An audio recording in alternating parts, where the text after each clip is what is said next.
Hello అను. చెప్పు వదినా. ఏంటమ్మా 3 రోజులు సెలవులు కదమ్మా, ఇంటికి రావచ్చు కదమ్మా. సరే వదినా. హలో చెల్లి. చెప్పక్క. ఏంటి నీకు కూడా పొట్టేటి పిలవాలా? 3 రోజులు సెలవులు కదా, ఇంటికి రా. నీకు కూడా అంటున్నావేంటి? అంటే మేము మరిదొస్తున్నాడు, అయితే నేను రాను. లేదు లేదే, నీకే ఫోన్ చేశాను, నువ్వే వస్తున్నావు, రా అమ్మా. సరే.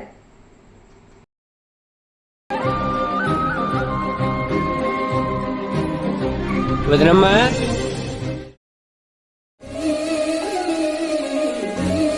అక్క. ఏయ్, నువ్వేంటి ఇక్కడ? మా వదిన పిలిస్తే వచ్చాను, నువ్వెందుకు వచ్చావు? మా అక్క పిలిచింది, నేను వచ్చాను. అయినా నువ్వు వస్తున్నావని చెప్తే అసలు వచ్చేదన్నే కాదు. అబ్బో, నువ్వు వస్తున్నావని తెలిస్తే నేనే వచ్చావని కాదు.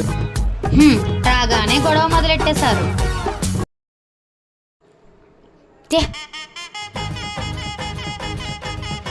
ఇలా చిన్నపిల్లల బొమ్మలతో ఆడుకొని.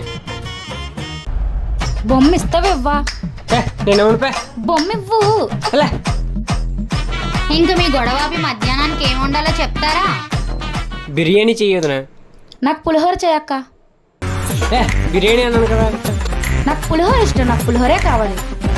బిర్యానీ అన్నాను కదా, బిర్యానీ తినడానికి ఏమైంది నీకు? నాకు పులిహోరే కావాలి. నీకు బిర్యానీ, నీకు పులిహోర, అంతే కదా, నేను చేస్తాను. చిన్నపిల్లడవా, ఫోన్లో గేమ్స్ ఆడకూడదు. మరి అది ఫోను ఇవ్వను. దొంగ మొహం దాని ఫోనువే. అరే చించుమోహం, నా బొమ్మ తీసుకుని నువ్వు కూడా ఎవడు చించు మొహం? నువ్వు చించు మొహం. ఏంటి వీళ్ళు టామ్ అండ్ జెర్రీ లాగా కొట్టుకుంటున్నారు? ఛ!